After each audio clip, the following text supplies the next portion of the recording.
వాలంటీర్లందరికి గతంలో ఇచ్చేటటువంటి ప్రోత్సాహక బహుమతి ఇప్పుడు పెంచారు. 30,000 45,000 అని ఇట్లాంటివి పెంచుకుంటూ వచ్చారు. ఇవాళ జగన్మోహన్ రెడ్డి దాన్ని ప్రారంభిస్తారు. ఇక ఆ తర్వాత వివిధ ప్రాంతాల ఎమ్మెల్యేలు వాళ్ళకి ఆ సన్మానాలు చేస్తారు.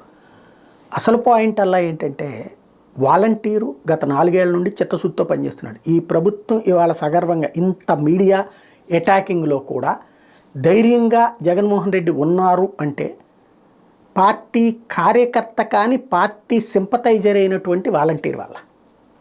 పార్టీ కార్యకర్త కాడు కానీ పార్టీ సింపతైజర్. జగన్ మీద అభిమానం ఉంది. ఇచ్చే గౌరవ వేతనం 5,000 రూపాయలతోనే అంత పని చేస్తున్నాడు. వాస్తవంగా ప్రతి ఇంటికి ఇవాళ కులాలకు అతీతంగా, మతాలకు అతీతంగా, వర్గాలకు అతీతంగా, వర్ణాలకు అతీతంగా, పార్టీలకు అతీతంగా సేవ అందిందంటే వాలంటీర్ చిత్తశుద్ధితో పనిచేయబట్టి.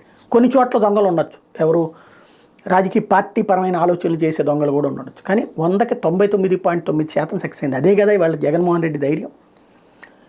పార్టీలకు అతీతంగా ఇచ్చామని. మరి అంత సిన్సియర్గా పనిచేసిన వాళ్ళకి జీతం పెంచితే కదా న్యాయం. ఇవాళే జరుగుతున్నది. జగన్మోహన్ రెడ్డి గారు ఆలోచించాల్సింది వాళ్ళకి ఈ పథకాలు ఓకే, అక్కడ సన్మానించండి, అంతా బాగానే ఉంది. కానీ వాళ్ళకి జీతం పెంచుతున్నానని ప్రకటిస్తే ఇప్పుడు 5,000 ఇస్తున్నారు, 6,000 6,500 ఇస్తానని చెబితే అప్పుడు వాళ్ళకి నిజమైన సంబరం. అప్పుడు ఎందుకంటే వాలంటీర్లలో మొదట్లో మగవాళ్ళు ఎక్కువ మంది ఉన్నారు, ఆడవాళ్ళు తక్కువ మంది ఉన్నారు. ఇప్పుడు 100కి 70-80 మంది అమ్మాయిలే ఉన్నారు.